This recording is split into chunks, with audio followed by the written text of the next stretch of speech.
Hi, this is Winn Claybaugh. Welcome to my Best of Masters weekly audio blog for AmericanSalon.com. Next up is one of my favorite clips from the last 20 years of inspiring interviews from Masters Audio Club. You know, hairdressing is about making great relationships, and I think the thing that excites me the most when I come to a place like this is you've been a road warrior yourself, so you know when you're on the road, the hotels all look alike, the places all look alike, the airports start all looking alike. But I think the thing that is a common denominator that I love when I come onto the show floor is to be able to walk by and celebrate the successes of so many people who've really worked their butts off to get there, you know. And I like the Long Beach show simply because it's a little bit of a smaller environment, and you can really, you know, talk to the stylists and reach out to people and really actually help them instead of being in a cattle prod. It really feels good to be able to teach and to give back. And, you know, every time I walk the halls of this journey, I'm always reminded, you know, just how simple it is to get to the top if you put the hard work in. Mm-hmm. You know, I always say that the only place success comes before work is in the dictionary. You know, and when you go out there and see these people living their dreams, it's really exciting. Well, I think I read it somewhere that it took you 20 years to become an overnight success. And people look at it that way. Well, people think, oh, you know, wow, she came out with this company and it's automatically successful. Well, no, it's not. Can you kind of talk about that? Because somebody called it the microwave generation. They just want things instantaneous. And yeah, you know, I sort of talk about it as a drive-through society. You know, you want to drive up, get what you want, and drive out.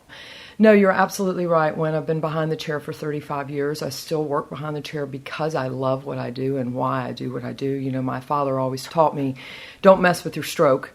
And, you know, my stroke being, you know, standing behind the chair and having a pulse on what I do. And it's a choice I make. But how to be successful, I mean, quite frankly, successful people will do what unsuccessful people won't do. Mm-hmm. And it isn't easy, no, but you can do it. It's not crowded at the top if you're willing to make the sacrifices to get there. And I always think that the ones that are really, truly successful are the ones who give back. And as I watch, you know, I'm aging in this business, and as I watch the true successes of many companies, the ones that always impress me the most are the ones that are sort of humble in that moment, and they give back and they pay it forward.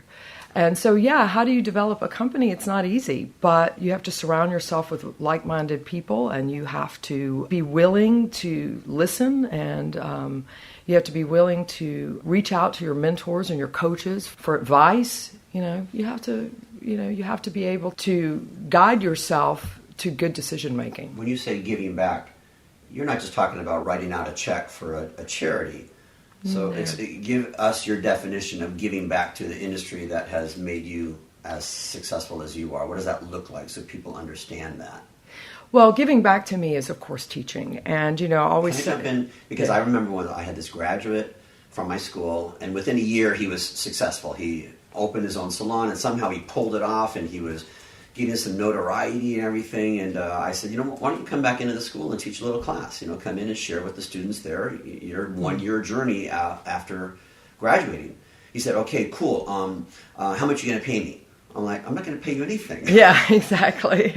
I said, while you were in school, who came in and taught for you? Yeah. You know, it was Vivian McKinder, it was Sam Bricotto. I said, how much do you think I paid those people? Right. Eric Fisher, I didn't pay them a dime. Yes, exactly. They wanted to come in and give back to that next generation. So sorry to interrupt you. But it's so true. You know, money makes you more of what you already are.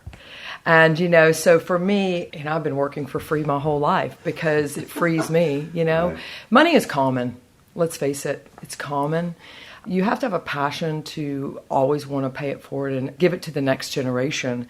And, you know, for me, I always wanted to live in my father's legacy and respect that. And it was very important that the mentors and the people that gave to me, as you're saying, the Vidal Sassoons, the Horst of the Worlds, you know, it was important for me to live in that honor. And yes, giving back to me is teaching, it's sharing, it's caring, it's growing, it's respect for my craft in my industry, you know, not to be boastful, but I do work behind the chair, and I turned 50 this year, And I just want to say this to your listeners, especially to women, because women, girl power, let's face it, it is a little more difficult to do, however we can do whatever a man can do, we just do it in high heels.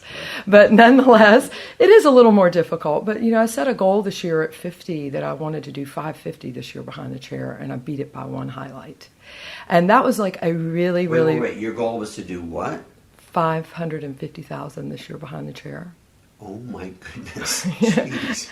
Yeah, and I only share that, again, not to be boastful, but to just say that, what it was to me was, to teaching young kids that they can achieve greater things in life. Teaching kids how to be six-figure hairdressers and sharing. And I think the reason I can do that is because I give back through teaching.